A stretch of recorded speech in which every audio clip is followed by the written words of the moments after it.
انسان خدای پاک داسې جوړ کړی دی په هغې ده چې محنت وکړه که ورباندې محنت وکړه چې غل ته جوړ کړي ډاکو ته جوړ کړي غاصب ته جوړ کړي خاین ته جوړ کړي نوکر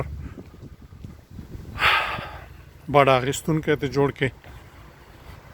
غلام ترې جوړ کړي جوړیږي که غواړي خپلواک ته جوړ کړي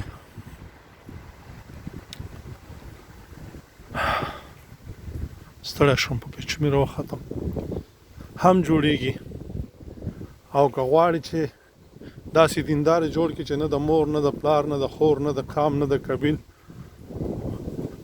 او بس مازې د جنت په فکر کې وي هغه هم ترې جوړیږي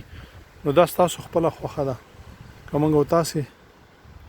په ځانونو باندې په خپلو بچو باندې محنت وکړو زده کړې ورباندې وکړو هر څه ته جوړیږي راځئ چې د دنیا او د آخرت حسنة وفي الآخرة حسنة وقنا عذاب النار